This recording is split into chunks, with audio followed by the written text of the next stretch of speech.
Keragaman yang dimiliki oleh bangsa Indonesia menjadikan bangsa ini dijuluki sebagai bangsa yang multikultural. Ibarat dua mata pisau, keragaman yang dimiliki oleh bangsa ini dapat membawa keuntungan dan dapat pula membawa kebuntungan. Apabila keragaman bangsa ini dapat dirawat dan dimanage dengan baik, maka kekayaan budaya yang dimiliki tentunya akan membawa keuntungan. Contohnya adalah salah satu konten dalam acara G20, yang mana salah satunya menampilkan tarian dari beberapa suku yang ada di Indonesia. Adanya penampilan tersebut membuat tidak sedikit para pemimpin dunia itu terpukau. Keragaman yang dimiliki bisa menjadi suatu hal yang suram apabila gagal dimanage dengan baik. Misalnya, konflik, peperangan antar suku, pembulian, dan lain-lain. Bisa dibilang, kasus konflik dan pembulian yang terjadi karena perbedaan ini masih tinggi. Maka itu, pemahaman terkait wawasan multikultural perlu ditanamkan pada masyarakat. Sekolah dapat menjadi salah satu sarana untuk menciptakan perubahan dalam masyarakat. Sudah banyak sekolah di Indonesia yang menerapkan pendidikan multikultural. Memang, pendidikan multikultural ini tidak berbentuk mata pelajaran khusus, namun pendidikan multikultural disisipkan pada mata pelajaran lain seperti PKN. Penekanannya bukan hanya di mata pelajaran saja, namun di lingkungan sekolah pun perlu menyuburkan nilai-nilai multikultural. Salah satu caranya dengan menerapkan kebijakan-kebijakan yang mendorong kepada upaya menumbuhkan sikap multikultural pada siswa. Contohnya, guru yang mengadakan sistem kerja kelompok. Nah, upaya-upaya seperti itu memang kerap kali berhasil dalam menciptakan lingkungan yang multikultural.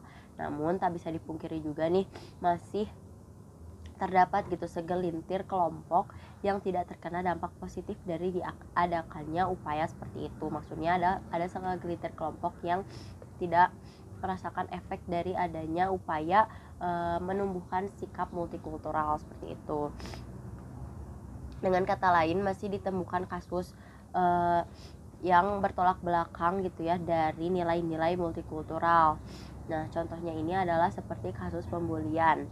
Kasus bully yang terjadi di antara siswa sekolah ini tak jarang didasari oleh pandangan bahwa orang yang dibully ini dipandang tuh lebih lemah atau berbeda dari kebanyakan atau dari si pembulinya seperti itu. Nah, teman-teman, dari adanya kasus seperti itu menunjukkan ya bahwa dalam menciptakan lingkungan yang multikultur itu nggak mudah gitu. Terdapat hambatan-hambatan dalam pelaksanaannya. Nah, apabila kita berfokus pada kasus bullying, yang mana itu adalah bukti bahwa belum terciptanya lingkungan multikultural di sekolah. Jadi bullying ini dapat terjadi karena terlalu bisa terjadi karena orang-orang yang melakukan bullying ini terlalu berfokus pada wawasan kedaerahan yang sempit gitu. Contohnya adalah seperti terjadinya pengucilan terhadap kelompok-kelompok minoritas gitu ya. Nah, oleh karena mungkin bisa jadi ya karena tampilan fisiknya yang berbeda atau kebudayaan yang dimiliki oleh kelompok minoritas yang berbeda dengan kelompok mayoritas gitu. Nah, pembiaran jika hal ini jika pembulian ini diketahui oleh guru-guru atau pihak-pihak sekolah dan dilakukan pembiaran gitu ya, ini dapat menyebabkan kasus bullying ini masih akan tetap menjamur dan justru atau ya bahkan bisa jadi malah subur gitu.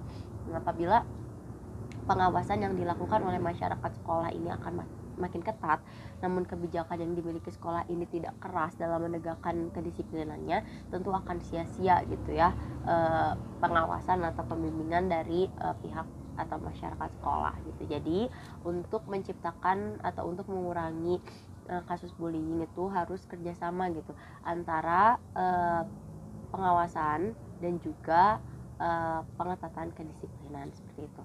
Nah, jadi memang dalam upaya menciptakan masyarakat yang multikultur ini diperlukan usaha yang kompleks dan ekstra. Karena dalam skala sekolah aja gitu ya sudah banyak ditemukan kendala-kendala gitu yang cukup rumit dalam upaya menciptakan pendidikan yang multikultur, apalagi dalam skala masyarakat luas gitu.